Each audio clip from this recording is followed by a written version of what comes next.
that brother moves, I always had a high thing of respect for this brother because, like I say, because he is a soldier and he weathered the storm just like most of us who are soldiers out there. You know, we had to go through many ordeals, and then when you're in the warfare, sometimes you get wounded, you know, but you have to get back up and keep on running. And this brother is a runner. He's a soldier, and his name is Brother Haki Amin. And a lot of you may know he's also known as the Success Scholar. And like I say, he's a good brother, civil servant, soldier, and quite a few other things. But Brother Haki, are you there, sir? Yes, sir. Good afternoon. Good evening, everybody. Mic check. How I'm sounding? Sound great, sir.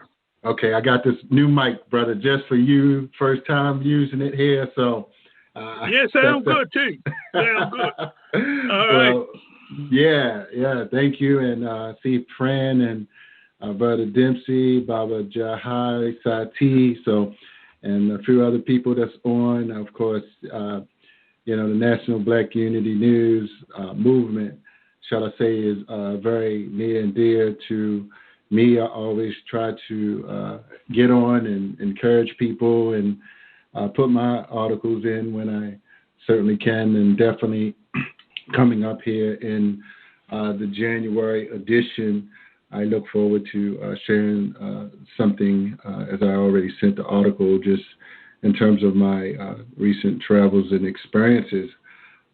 So I will certainly first give just a brief intro for those that may not know me. Haki Ami, the Success Scholar, that's what I've been going by. Of course, we all go through our transformations, and perhaps I'll go a little further back, and I'm certainly here from the Baltimore area. Lived in the Prince George's County a little bit, a little later in my adult life. But first I left Baltimore going into the Navy. I considered it a part of my getaway type of transformation, getting my mind right. But I knew that wasn't my destiny. I realized that I needed to be home where my people were and where my family were, so that I could be a positive example, for our community. And so being back here in the Baltimore area, I've always attempted to enlighten myself and many people. Brother Haki. Yes. Let me interrupt you. Sure. I don't know if you have a couple of things. You may have to mute one of those, one of your items, because there's an echo. Okay, wait, let me change these mic settings. Wait a minute. Let me go back. How that sound? That sound better? I only got like one mic. How that sound? I don't think, it may not be. Let me see. Mic check. I don't think it's Haki, David. I think. Yeah, I hear somebody else too in the background. It may be Satawi's phone. It's not muted. Satawi, mute your phone. Yeah, I do hear some type of static. I mean, I don't have anything else. You are muted. It's just... There you go. Well, Satawi is muted, so let's go. Okay. Thank you, Bob. So, coming back here, I always try to, keep an open mind and try to be work as wisely as I can and get the right knowledge for our community, for us, and for myself, so that I can be an asset, first and foremost to myself, and then to other people. And that took me to studying various different, what I perceive as our greatest Black teachers and scholars and historians, to know thyself and to know which direction we need to aspire towards and go to. So throughout that process, becoming an activist of sorts, because if you're a Black man in America and you don't consider yourself an activist or a revolutionary, something is not right in your mind. And so with that, it took me to understanding that we needed to create industries, we needed to create our own opportunities for us to progress and prosper within our communities. And so with that, I read vigorously in many different areas of study. So I came to a point I understood that I could not. Sometimes you know when you're pushing entrepreneurial operations, it's okay if you have to kind of go sideways to take another step back and to continue with your ascension. Regardless of what you are doing, it's all about your character and your integrity and what you're able to bring to the community asset-wise. So, 6 in the city department, you know, only have a few more, and I'm still young. I can continue to build my mission. I think that I'm like on Martin. I didn't have a, you don't never see me at work. Y'all know, y'all see, but you know, they see me out doing many different things, and that's how I try to keep it. Like, you never want to just have one revenue stream. You just never want to be, you know, put into a position where you have to rely on anyone or anything. And so with that being said, several years ago, I wrote, you know, I co-authored a book.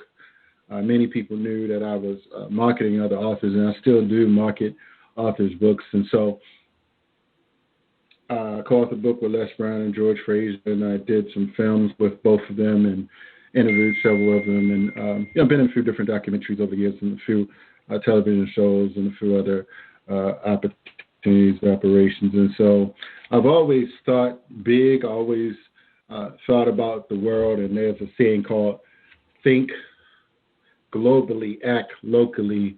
And the big thing that, you know, I'm going to share with today in terms of, for quite some time, many people knew me. They saw me with the dashiki and the locks for some years, and they knew that I was part of the culture, what they call the conscious Afrocentric community. You know, I think that we all need to recognize who we are, where we come from, and to learn from that, of course, and recognize our roots from where we come. And so many people, you know, always wondered or inquired, like they just assumed that I had traveled to Africa before. And I was like, no, I have not, you know, and I'm always thinking strategically. I mean, I consider understanding we are in battle. I realize that we need to, you know, keep building our allies. And like Dr. John Henry Clark says, we have no friends. Africans have no friends in this world. And so just recently, I just got back from Tanzania, and it was very strategic because many people know I'm also politically active. I was elected in 2018 to the local Democratic State Central Committee, and I'm to serve as the treasurer for a few more weeks, I'll say, because I'm also on the board of the Maryland Legislative Black Caucus. But, you know, just coming into my understanding of how politics affects business and, you know, affects our lives, you know, it's caused me to be more active and to think, you know, to combine my global analysis with, you know, what I'm seeing here on the ground and from insider type of information. And so one thing I always recognize is our need to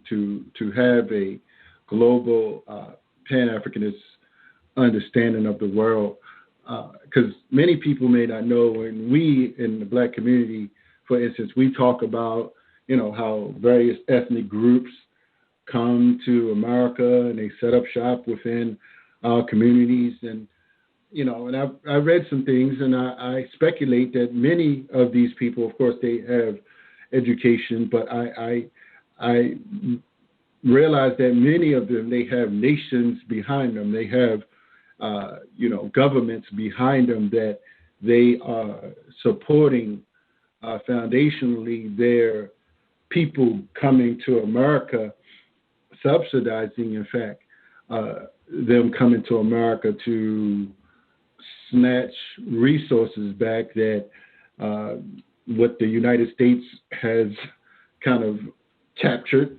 2/3 of the wealth, or a large percentage of the wealth, is in the Western Hemisphere. And most of if you look at the Forbes list, of each year they have a Forbes list of 400.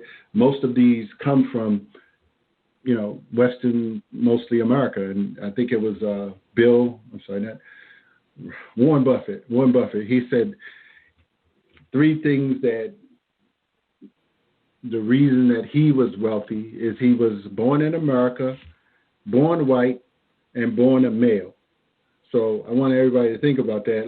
So other than that, if one is not, in that trifecta, in a sense, the possibilities of being in the billionaire group is limited. These are just facts, not, people's, opinions of how you might feel about the wealth realities of this world. But, there's a foundational history of how that became into reality. And so I traveled to Tanzania as part of an international delegation, 28 delegates from all over the world, United States, 10 from the United States, Ghana, South Africa, the Netherlands, Uganda, Rwanda, and of course some local Tanzanians at the University of University of Bagamoyo, which is Tasuba is the other name for it, but it's an international art and music university. It's located in historic Bagamoyo.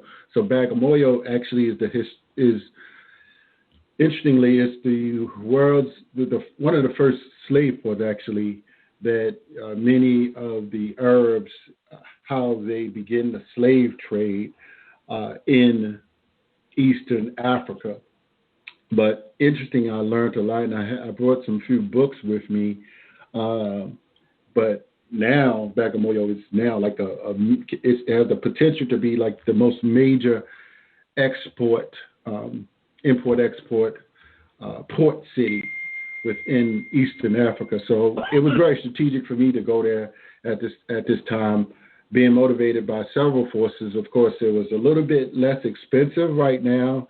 It was to travel phenomenally, certainly to Africa. So I was thinking, okay, due to COVID, but also, just being a global thinker and strategic thinker, I was just like, I don't know what in the hell Donald Trump may, if he was to get elected, but I want to show that I'm ready for whatever he wishes to, to throw out there and get bold and, with the race problem or whatever it is that they think that they want to do with black people. If they still think they can just, this is what we want to do with you.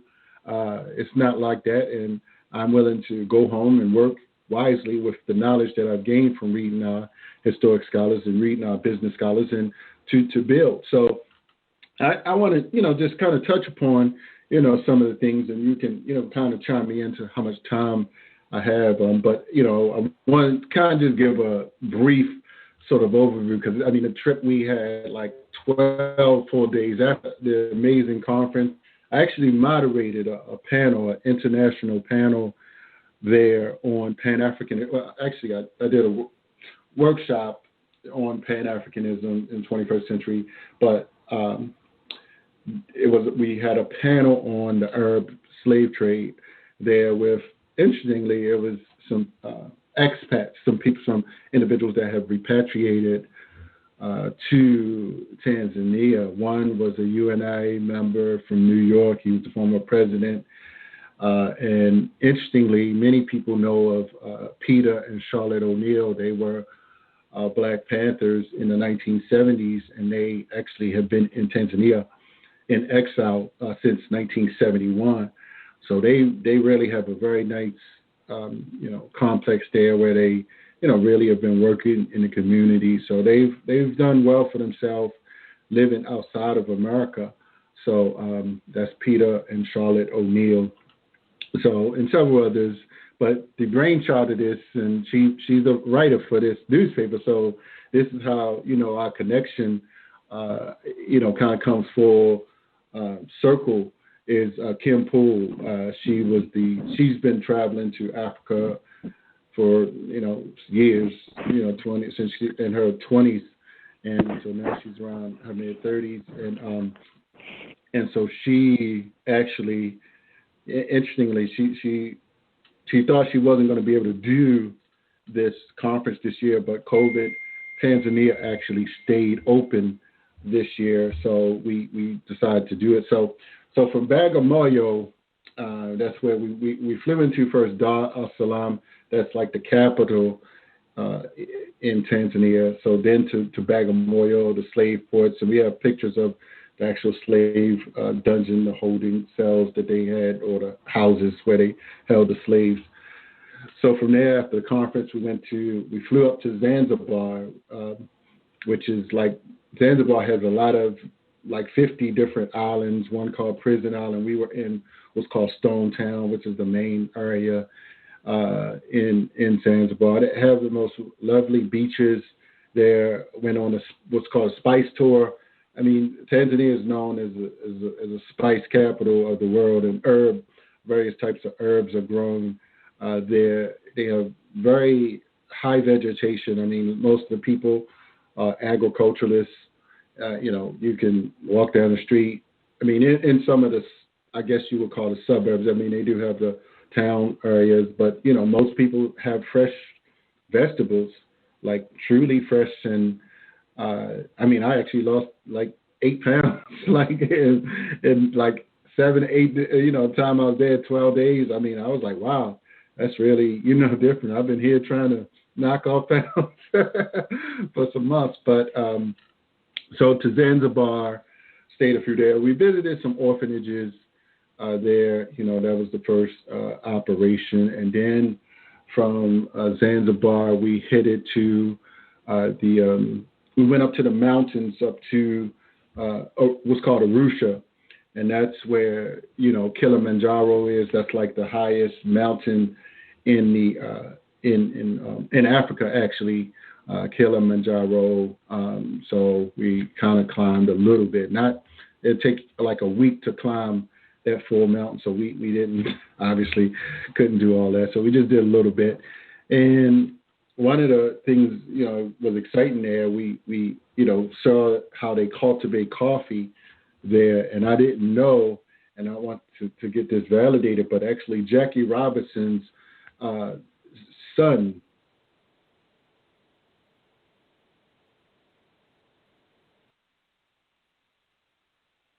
or that he's in Tanzania, so it could be both. I thought I read something some years ago that I saw that he was in Kenya, but we did bring some coffee back from the Kilimanjaro. So if anybody like that mountain coffee, holler at me. But so from there, we took another flight to the Serengeti. That was a chartered flight. You can't take like regular planes there. The Serengeti, many people know about the Serengeti. It has like the largest migration of animals. Like you probably can see them on some of these different geographic channels where all of the wildebeest and the zebras, it's like 1.5 million wildebeest each year. They go south to escape the heat. I'm sorry, to chase the rain or whatever, where to chase the green grass. So it's like a large, major migration of animals in the world. And so, and it's a big thing. I mean, like literally people travel all over the world to actually see this once a year. So, but that was really interesting to see the different animals in their natural habitat. The little Lion King movie part where they shot the little mountain thing on there. So we took some pictures of that. So, yeah, we actually slept outside. So that was really, that was really an interesting thing to I think some people heard some of the animals like right next to us. So that was really something. So from there, where did we go? Oh, the Maasai people. Later, we went to see the Maasai people. Many people saw the Black Panther film, of course, and I think that partially they took a lot of that from the Maasai people, and they're no semi-nomadic people. They still live off the land and mostly cattle. They live off of cattle and pretty much that's what they do. I mean, they sell things to tourists now, but there's a major battle between, them trying to teach, they want to live their indigenous life and, society and the powers that be trying to get them to modernize and live in houses or I mean, they live in what they build. So it was really interesting. So I really got an opportunity to see how they live and go in their houses where they live. So those are some of the major highlights. I mean, we got like some products that we got from many of them: soap and tea and coffee. Some jewelry pieces, a few other things that we got, from there because Kim is, partnered with several different organizations all throughout in each quadrant of Africa to bring, not just for those that may not wish to go to Africa, but bring Africa to individuals on a regular basis. And so I learned a lot, I will say, and I'll, kind of have, people want to answer me some questions, but I learned a lot about business. I mean, a lot of things are different, than the United States in terms of the timing of, the receptivity wasn't as well as we have here in terms of internet and phones, et cetera, as well as, they don't always have like Visa and things like that. They don't accept them even at the hotels and even the airport, didn't accept Visa. I was like, wow, this is like different. And so I tried to be, respectful and just, have an open mind and understand that, historically, many of these countries still suffer from colonialism and lack of, and I'm not going to use the term development, but lack of infrastructure, shall I say, that other countries, because for years people were brought out of these places, so, to build other places. And so that's, the manpower of, our people, throughout the world has always been exploited like that. And so. Brother Haki. Yes, sir. Let me ask you this. I know sure. Running a little short on time. Okay, yes, let me ask you a few questions, sir. Sure. Now that you traveled in the various countries in Africa, and you also, of course, you've been here, you done been all over the country here, you've been just about every place here. And now that you had the opportunity to see where our roots came from, and also at the same time, you see, like you say, how they live and the various things that they do. I mean, I know you couldn't do it all in the short period of time you were there, but you got just a glimpse. And now that you've been there, has it changed your opinion about anything, or has it? What I'm trying to ask you is this: as an example, I go, like I don't go anywhere. So I went to North Carolina. That's where my father's from. I actually went to the graveyard where all my people was buried, and to me that was sacred. It was like I say, instead of going back home to Africa, that was the next step. You know what I'm saying? Because that's where my roots came from. My father's father, and my father's father. And so, and when I go to a place like that, I feel empowered. I feel something special. And but since you, like I said, the question I guess I'm trying to ask you is this: now that you have been enlightened with some of the things in Africa, and then, like I say, because you've been, as you mentioned in your opening statement, that you've been culturally inclined here in this country. You read a lot,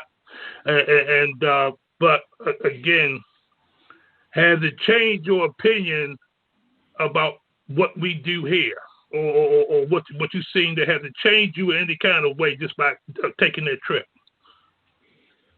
Absolutely, absolutely. I mean, I just reflect on understanding that people are still living, a decent life. They're happy in Africa. We, have this materialistic worldview about everything, and sometimes it causes us to have unnecessary stress. From what I perceive, people there are, they don't have as much, but I see that they share, and it's almost like, and I did not see a lot of like homeless people like really struggling and starving. I mean, it was just like everybody had something to do. Like, and even though they didn't, I think that I don't know the structure of their society, but I think that America has a lot to learn, about, collectivism. And I think it's ingrained that they actually take care of each other, because I think that the connections in the family, and I think sometimes we throw each other away, for our, differences. For pieces of silver. Yes. And so I will say, the children, I did not see any children that were, none using profanity or like, even the schools that we were in at, none of the children, they were like interested in learning. No disrespect to children here, but I think that the power of the media sort of controls and creates, this kind of distractions that other societies do not have. And so people have time to focus on what's important. If your parents say that this is important, you don't have any distractions to be rebellious because it's culturally enforced. And that, I think. Let me ask you this, Brother Haki. I mean to cut you off because we're running short with time. Yes. But yes.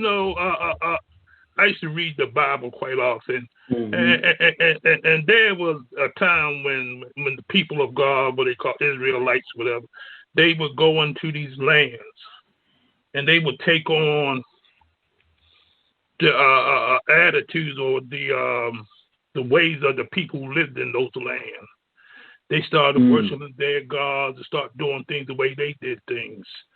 And it changed them because they was kind of confused, trying to take on their way this way. And as Black people brought to this country, we had to learn to adapt to their type of ways and their way of thinking and their ways of doing things. And it sounded like to me you discovered something. Mm-hmm. When you were there, you saw, like I say, they may not have all the electronics and all the little doodads that we have here that we work so hard that we would kill each other over, and stressing out over. But at the same time, they had something to do where they was at. The way it sounded to me, everybody had something to do. They were respectful. They shared, and you said one key word. Like they was happy. They generally cared about some, things, and to me, knowing my people, that's how, I see that connection because I think in general, that's the way we here in this country, our Black people, that's where we generally are, but when we start taking on the way, trying to get that almighty dollar and chasing after all these other things, it changes our attitude and we become aggressive and stressful and everything else. But in any case, we're going to move on, Brother Haki. I appreciate you taking time, brother, because I know you're an extremely busy person. But I want to help me to jump into this conversation. Now, because like I said, you're so well-rounded in so many different areas. And are you into politics? You social, conscious, you everything, a little bit of everything.